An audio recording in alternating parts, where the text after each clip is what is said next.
Yo, what's up mga gar? Welcome back again sa ating channel, Kuya Tams Fishard. And matagal-tagal tayong hindi nakapag-update mga gar dahil nasiraan tayo ng cellphone na ginagamit natin ng pang video. So ilang araw tayong nawala ng cellphone, so hindi tayo nakapag-update. And today is Wednesday, August 1, and mag-update ulit tayo sa ating Fishard. Meron tayong mga nangyari dito mga gar sa ating Fishard, no? Mga good news and bad news syempre. Dahil sa matagal na tag-ulan ng nakaraan, no?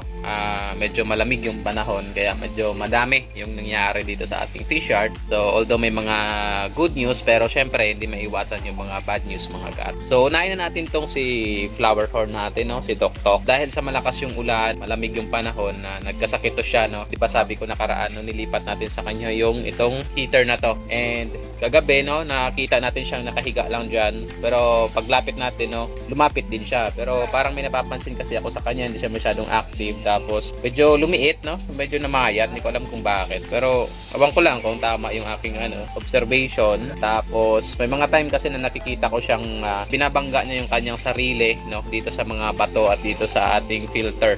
So baka kailangan talaga itong i-water change and i-treat, no, kasi baka may konting problema dito sa kanya. The next natin na bad news, no, itong ating mga full gold dito, no, ng mga kapatid nung nandito, no, nagkasakit. Napansin ko kasi, no, sa mga iba nating isda na lalo na pag mga male lang lahat, nagkakaroon kasi sila ng kagatan, no, ng mga fins pagka wala silang kasamang female. So ang ginawa natin, no, sinamahan natin ng female. Ang problema, no, nagkasakit yung mga female and nadama yung mga male natin, no.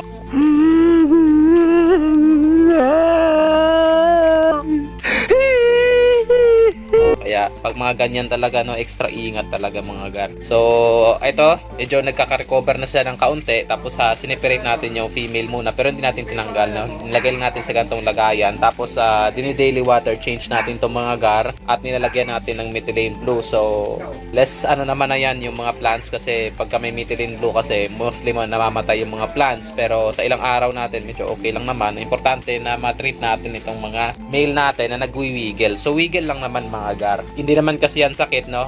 Parang symptom yan siya ng masakit na pwedeng mangyari, no? Kasi ang wiggle nangyayari pagka poor water quality or nag-iba yung climate, no? Dahil malamig nga nakaraan. So ito yung mga nagiging effect, no? So wiggle gumagaling silang sumayaw. Tanga talaga. So ayan. So dito sa isa nating set ng breeder ng ating Santa Claus, matagal na kasi natin tong pinag-partner. So nanganak na yung isa. No, ang problema after niyang manganak ay namatay din siya kaagad. So kaso ito lang yung naging drop niya, 5 piraso lang. Wala na, finish na. Ayan, so ngayon, ayan sila, no? Medyo against the light lang. Pero dahil dalawa na lang silang natira, no, kinuha na natin siya ulit ng isang female. So naging 3 sila ulit. Ang problema nito, ewan ko kung makakatusok pa yung male. Tapos dito mga gar, na kompleto pa rin dito yung ating mga Santa Claus na ribbon at saka ng ribbon na male, no, na pinartner natin. Tapos nung nakaraan yung isa dyan ay sobrang laki na yung kanyang tiyan. So sineperate natin siya, hiniwalay natin siya. And luckily, no, nanganak. So isa yan sa mga good news natin. Pero dahil first time, no, medyo konti lang yung kanyang naianak, at least, no, kahit papano dahil sineperate natin, nakadami tayo ng kuha. Tapos binalik na rin natin siya dito para bumalik yung kanyang gana sa kain, kasi ganun kasi pag yung female hindi sineperate natin, no, ng biglaan, hindi sila kumakain ng maigi. Ayan. Tapos yung dito natin mga gar, kasi puro MSSBT yan dito dati, di ba?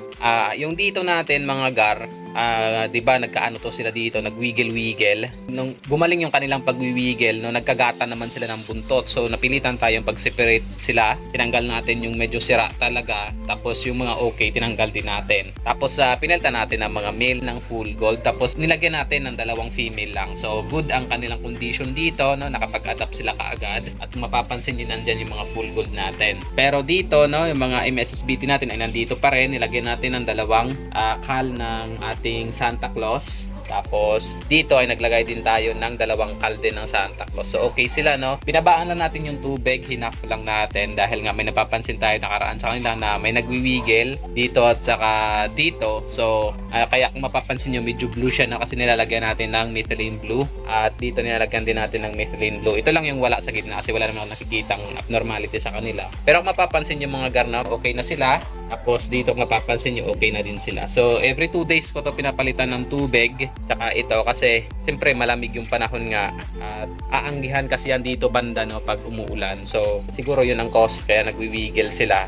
So yun na water change natin, and nung nakaraan nilagyan natin ng methylene blue. Pero kagabi no, after water change hindi na ako naglagay ng methylene blue kasi kung napapansin ko okay naman na sila. Kasi baka masanay, kasi yun lang ang ginagawa natin panggamot. Pag nasanay kasi sila sa ganun, hindi na yun i-effect no, pagka ginamot mo sila ng methylene blue dahil nasanay na yung katawan sa ganun. So tinanggalan natin, ayan, okay na sila ulit. Okay na sila ulit. Tapos ito yung mga nagkagatan nakaraan no. Ito yung sirang-sira yung mga buntot nila nung nakaraan. Pero kung mapapansin yung mga gar, after treatment no ng methylene blue, ayan, gumanda na sila ulit. So 4 yan sila dito. Mapapansin nyo, buwang-buka na ulit yung kanyang buntot, at yung mga nahati sa gitna na buntot no, nag-regenerate lang din ulit. Ayan, nagre-regenerate kasi yan pag nagkagatan. No nakaraan, hati yung mga buntot niya no, nahati, na half talaga siya. And ngayon, ayan, mapapansin nyo. So okay na sila ulit. Ayan. Tapos yung mga pares nito, ay dito ko din nilagay. 4 din yan sila mga gar. Ito yung walang masyadong damage no.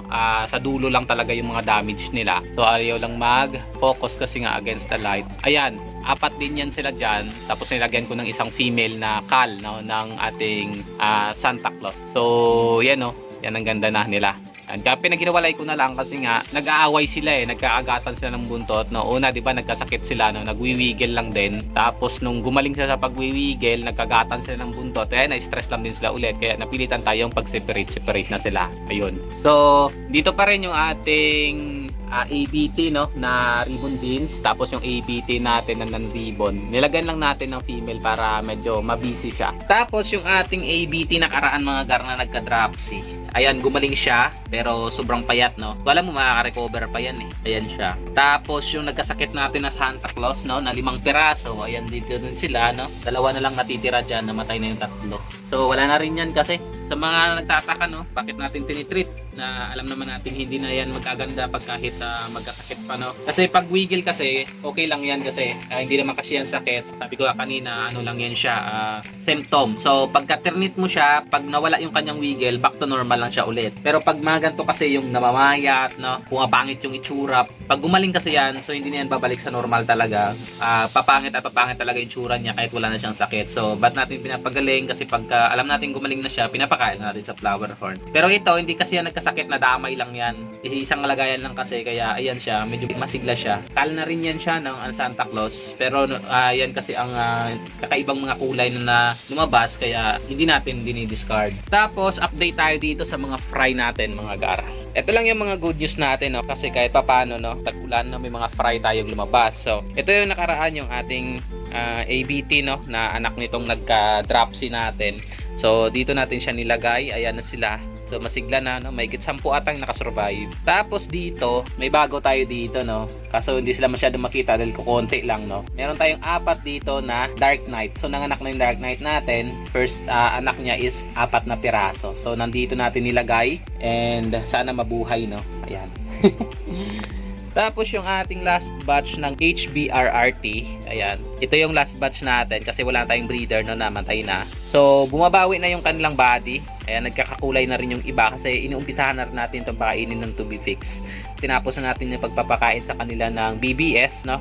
Kasi ang BBS kasi kailangan mo ng mas, pag lumalaki kasi yung isda no, kailangan mo ng mas marami. So mahal kasi ang BBS. So mapapagastos tayo, kaya ginagawa natin is pag pwede na sila sa Tubifix, yung Tubifix natin. Kaso naninibago pa no, hayaan natin to na mag-adjust talaga sa Tubifix kasi pagka nag-adjust na talaga to, bubuelo yung katawan ng mga to. Ayan, tapos yung ating ABT, ayan na 58 pieces. Hindi ako sigurado kung kompleto pa to sila, pero ayan na sila mga gar. BBS pa rin yan sila no, kasi medyo maliliit pa talaga. Tapos dito ang ating P-Dirt Koi no, P-Dirt Koi na last batch din natin. Ayan din sila oh. Ayun, ang ganda mga gars. Ayan, lumalaki na rin kasi Tubifix na rin ang binabanat natin dyan. So antayin natin na maka-adjust kasi baguhan pa lang din sila sa Tubifix, medyo naninibago pa, nung natatakot pa nga yung iba. Tapos kung mapapansin nyo yung RDSS natin dito, no, medyo malabo lang yung tank, saka yung tubig medyo malabo, no, kasi pinupunduhan natin ng Tubifix, kaya todo linis din tayo sa tank na ito. So sineperate na natin yung mga visible na male, tapos sinamahan natin ng 2 female. So kung mapapansin yung mga gar, meron tayong RDSS na medyo may kalakihan na rin. So medyo malabo lang talaga yung ating camera. if natin. Ayun, no, mapapansin niyo siya doon sa dulo, no? Ayan na sila. Ayan, no. Yan, may magandang male dyan mga gar. Tapos sinamahan natin ng dalawang female. So nag-a-adjust pa yan sila kaya medyo maano pa, medyo mailap pa. Nag-a-adjust pa kasi kakalipat lang kasi natin dito. So kukuha tayo ulit dito ng panibagong breeder, no. Kasi yung breeder natin, no, hindi masyadong maganda mag-drop. So kukuha tayo dito ng bago at isa atin talaga, no, produce na natin. So sanay na sa atin. Ganun kasi pagka binili natin yung breeder, minsan, no, mahirap sila mag-adjust. And sa tagalan, no, humihina sila at humihina din yung drop syempre. Tulad nitong ating mga pea-dirt, no, yung pea-dirt natin dito. Sa tagal na nito sa akin, no, hindi pa rin nagda-drop ng maayos na drop. Ang drop nito ay 4 na piraso pa rin hanggang ngayon. Tapos hindi ko na nga nakikita yung ibang mga female dito. Ginawa ko kasi nag-aaway sila. Kasi masyado silang madami. 2 trayo kasi yung nandito. Ginawa ko, sineperate ko yung tagi-isang trayo. Pero hindi ko na nakikita yung isang female. Isang female na lang yung nandito at saka isang male. Tapos nilagay ko doon sa blue yung isang trayo, no. Kaso ang problema dahil nga mailap sila, dahil hindi sila masyadong nakaka-adjust, namatay yung isang female. Kaya nilipat natin sila dito para matutukan natin na makita natin parate. Makikita din nila tayo, no, para makapag-adjust. Nandito na lang yung isang pair na lang ng pea-dirt. Yun. Tapos yung full gold natin, mga gar, nandito pa rin. Mga male, no, pagka may bibili ng full gold, ito lang yung available natin na male. Ito kasi medyo may kaliitan pa, no, mangilan-ngilan lang yung malalaki. Tapos ito lang yung available natin kasi ito lang yung medyo maayos. Kasi yung doon, no, nag-wiggle pa. So ginagamot pa natin yan para matanggal yung kanilang wiggle. Tapos pagdating sa Santa Claus, no, mga off color na yung natitira nating mga Santa Claus, no. Hindi na siya ma-red, mga white na siya mostly and dilaw. And isa na lang yung natitira nating pang out, no, na Santa Claus na kulay red talaga siya. Iisa na lang yan. So isang trayo na lang yung available natin. The rest, no, mga off color na siya. Hindi ko alam kung lalabas pa yung mga pula niyan. So pag lalabas yung pula, no, mag-update lang din naman tayo sa ating fish yard. Ayan. So lastly, no, ito yung ating pea-dirt koi. Ayan na, gaganda na nila mga garo. So yung mga may cup yung ulo, yan lang yung successful natin ng mga pea-dirt kois. And kung mapapansin nyo, no, meron na silang silver sa katawan. So nagde-develop na yung kanilang platinum. Ayan, tapos yung ears nila ay okay na din, no, nagpa-black na. Kailangan na lang yan magdambo, no, kung magdadambo pa. Tapos sa female, 3 piraso lang naman kasi yung female dyan. 3 or 4 I think yun. 2 lang yung may cup sa ulo. So yung may mga cup na yan, gagawin nating breeder syempre. And the rest, no, kung may interesado. Pero hindi pa naman yan ina-out. Update pa lang yan. Tapos dito sa ating HBRRT, ayan, 2 lang yung female nito. And 6 yung male. Ayan, ito yung first batch din natin. Tapos kung mapapansin nyo, lalaki na nila mga gar.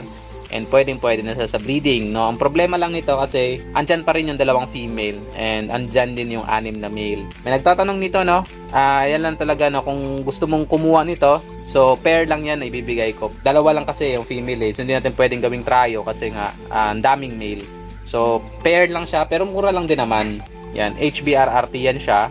Balik 6 yung male kasi. So pag binenta natin yung 2 pair na yan, may 4 pang matitira. So ipa-partner natin yan para magkaroon din tayo ng breeder dito sa natitirang second batch, no. Dito kasi sa second batch ng ating HBRRT, may 3 female naman dito. So dito tayo kukuha, no, ng atin na breeder. So pang partner natin yan. Kasi may nagtatanong, pero syempre hindi naman natin pwedeng ibigay kasi ng trio dahil sayang yung ibang male dahil sa sobrang dami nila. Yun. Tapos itong silver belly koi natin. So pasensya Garno sa nagtatanong. Hindi kasi ito for sale dahil ito lang din ang ating silver belly, no. Tinatry ko ito padamihin.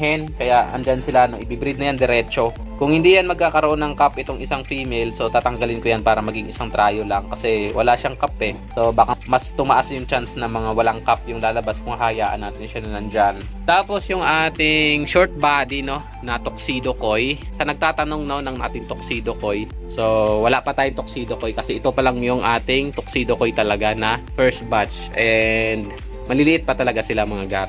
Tapos yung female natin dito ng breeder, medyo nanghihina na siya kasi kaya hindi na yan siguro magbe-breed na, tingin ko lang. Ayan na siya. Tapos yung ating ABT na nagbuga ng 58 pieces nakaraan mga gar ay buhay na buhay pa rin. Andun siya nagtatago, no. So ayan siya, laki pa rin ng tiyan niya. Saka tingin ko may fry pa yan kaya di natin siya sinasama, no. Sa male natin na ABT na extra. So ayan siya. Tapos sa mga Santa Claus natin na nandito, no, medyo dilaw sila, no. Di ko alam kung anong gagawin ko dito kasi parang madami ang magiging calls dito. Saka ito, no, no? Last batch na kasi to sila, kaya medyo marami na yung calls. Ayan. So nagtatanong din sa akin ng aking ABT. Ito pa lang yung first batch ng ating ABT mga gar. Ayan, maliliit pa talaga. So abutin pa yan ng 2 months pa siguro, no? Or 2 to 3 months kasi matagal tayo magpalaki dito. Hindi ganong mabilis yung ating pagpapalaki ng mga isda natin dahil sa ating mas makipot na space. So ito pa lang yung ABT natin mga gar. Ayan, may mga malalaki ng kaunti pero hindi sapat, no, para ibenta kasi maliliit pa talaga sila. Ayan. Tapos yung full gold natin mga gar na female na 4 out ay nandito pa rin. Malaki na yan mga gar, talagang sure na yan na pang breeding. Tapos yung ating isang trio, no, na mini breed na MSSBT ay dyan pa sila, no, goods na goods sila. And I think may fry na yan kasi malalaki na yung mga chan. May mga fry na yan sa tingin ko. Tapos yung ating full gold, ayan. So, nabugbog na yung male, napunit yung kanyang buntot, pero hindi ko alam kung may fry na yan kasi medyo maliit pa yung mga tiyan ng female natin. So, hayaan lang natin yan dyan.